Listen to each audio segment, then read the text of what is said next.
Sir ಈ ವಾರ ಇಬ್ಬರು ಎಲಿಮಿನೇಟ್ ಆಗಬೇಕಂತ ಬಿಗ್ ಬಾಸ್ ಹೇಳಿದ್ದಾರೆ. ನಿಮ್ಮ ಪ್ರಕಾರ ಯಾರ್ಯಾರು ಆಗಬೇಕು? ಧ್ರುವಂತ ಹೋಗ್ಬೋದು. ಸೊ ಇನ್ನೊಬ್ರು ಬಂದರೆ ಅಶ್ವಿನಿ ಕೂಡ ಎಲಿಮಿನೇಟ್ ಆಗ್ಬೋದು. ಕಾರಣ ಏನಾದರೂ ಇದೆಯಾ? They are acting, they are pretending like they are acting, they are not like ಅವರು ಒರಿಜಿನಲ್ ತನ ಏನಿದೆ ಅದಿಲ್ಲ. ಸೊ ಅದಕ್ಕೋಸ್ಕರ ಅವರಿಬ್ರು ಮುಖವಾಡ ಅಂತ ಹೇಳ್ತಾರಲ್ಲ, ಸೊ ಅವರಿಬ್ರು ಎಲಿಮಿನೇಟ್ ಆದರೆ ಸೊ ಬೆಟರ್ ಅನಿಸುತ್ತೆ.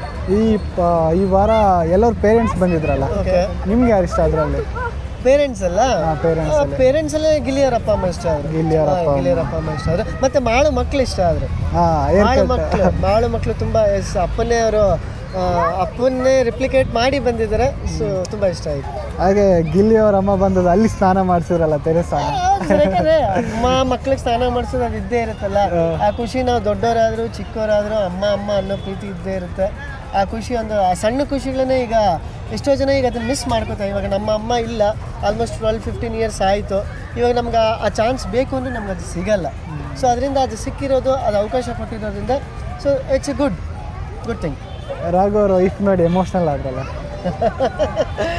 ಸರ್ ಆಬ್ವಿಯಸ್ ಅದು. ಇವಾಗ ಗಂಡ ಹೆಂಡತಿ ಅಂದಮೇಲೆ ಅದು ಬಾಂಡಿಂಗ್ ಇರುತ್ತೆ. ಗಂಡ ಹೆಂಡತಿ ಮೇಲೆ ಇಷ್ಟು ದಿನ ಬಿಟ್ಟಿರೋದಕ್ಕಾಗೋದಿಲ್ಲ, ಅಷ್ಟು ದಿನ ಬಿಟ್ಟಿದ್ದಾರೆ ಅನ್ನೋದಕ್ಕೆ ಇಟ್ಸ್ ಎ ಗ್ರೇಟ್. ಅಟ್ಯಾಚ್ಮೆಂಟ್ ಆ ಥರ ಇರುತ್ತೆ, ಬಾಂಡಿಂಗ್ ಆ ಥರ ಇರುತ್ತೆ. ಆಬ್ವಿಯಸ್ ಆಗಿ ಯಾರೇ ಆಗಲಿ ಅಷ್ಟು ದಿನ ಬಿಟ್ಟಾಗಿ ಬಂದ ಮೇಲೆ ಕಣ್ಣೀರು ಹಾಕೋದು ಅದು ಇಟ್ಸ್ ಆಬ್ವಿಯಸ್. ಓಕೆ.